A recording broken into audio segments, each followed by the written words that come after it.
Hello everyone, మనం ఈరోజు ఈ వీడియోలో పశ్చిమ బెంగాల్ గురించి విందాం.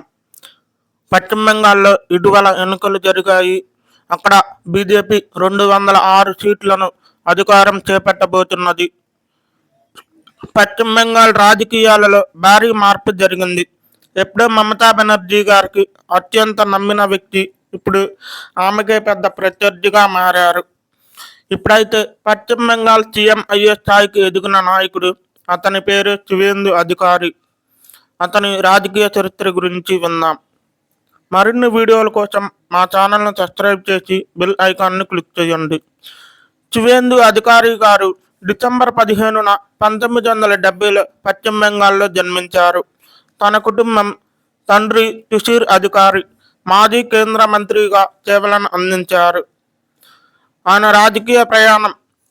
శివేందు అధికారి గారు మొదట కాంగ్రెస్ పార్టీలో చేరి కొన్నాళ్ల పాటు ఉంటూ తర్వాత ఆల్ ఇండియా తృణమూల్ కాంగ్రెస్ అంటే మమతా బెనర్జీ గారు స్థాపించిన టీఎంసీలో చేరి కీలక నాయకుడిగా 2020 సంవత్సరం వరకు పలు సేవలను అందించారు. ఆ తర్వాత 2020 సంవత్సరంలో భారతీయ జనతా పార్టీలో చేరి లోక్సభ ఎంపీగా ఎన్నికై తర్వాత బెంగాల్ ట్రాన్స్పోర్ట్ మంత్రిగా, పర్యావరణ శాఖ మంత్రిగా సేవలను అందించారు. 2021 సంవత్సరం నుంచి 2026 వరకు బీజేపీ శాసనసభ ప్రతిపక్ష నేతగా ఉన్నారు. ఒకప్పుడు మమతా బెనర్జీకి అత్యంత సన్నిహితుడు. తర్వాత ఆమెకే పెద్ద రాజకీయ ప్రత్యర్థిగా మారారు. 2021 సంవత్సరంలో నందిగ్రామ్లో మమతాను ఓడించారు.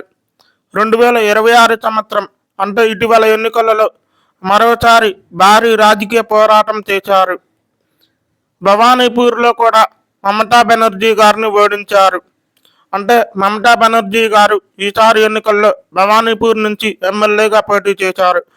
అయితే అతన్ని ఓడించిన జైంట్ కిల్లర్గా పేరు తెచ్చుకున్నారు. 2026 ఎన్నికల్లో బీజేపీ 206 సీట్లను గెలిచినది. వీటన్నిటికీ కారణం శివేందు అధికారి గారు కీలక పాత్ర పోషించారు. ఆయననే బెంగాల్ రాష్ట్ర ముఖ్యమంత్రిగా బీజేపీ ఎంపిక చేసినది. ఈ రోజున అంటే మే 10వ తారీఖున ముఖ్యమంత్రిగా ప్రమాణ స్వీకారం చేస్తున్నారు. ఈ కార్యక్రమానికి బీజేపీ జాతీయ నాయకులు, ప్రధానమంత్రి, కేంద్ర మంత్రులు, అదేవిధంగా బీజేపీ పాలిత రాష్ట్రాల ముఖ్యమంత్రులు అందరూ కూడా ఈ రోజున కోల్కతాలోనే జరుగుతున్న ప్రమాణ స్వీకారానికి వెళ్తున్నారు. రాష్ట్ర రాజకీయాలలో కూడా ఈ భారీ విజయంతో మార్పులు జరుగుతూ ఉన్నాయి.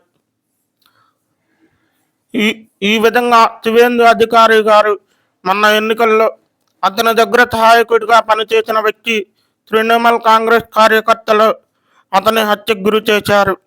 ఈ సంఘటన రాజకీయ ఉద్రిక్తత పెరిగినది. శివేందు అధికారి గారు దీనికి ఏమంటున్నారంటే శాంతిని పాటించాలి అని పిలుపునిచ్చారు. న్యాయం జరగాలని డిమాండ్ చేశారు. అయితే ఒక పార్టీ నుంచి మరొక పార్టీకి వెళ్ళిన రాష్ట్ర రాజకీయాలను పూర్తిగా మార్చిన నాయకుడే అతను శివేందు అధికారి. ఇప్పుడు ఆయన సీఎంగా బాధ్యతలు చేపడుతున్నారు. బెంగాల్ రాష్ట్రంలో మరింత అభివృద్ధి జరగబోతున్నది. అతని గురించి మీ అభిప్రాయాన్ని కామెంట్ రూపంలో తెలియచేయండి. మరిన్ని వీడియోల కోసం లైక్ చేయండి, షేర్ చేయండి, కామెంట్ చేయండి, సబ్స్క్రైబ్ చేయండి. జై హింద్, జై భారత్.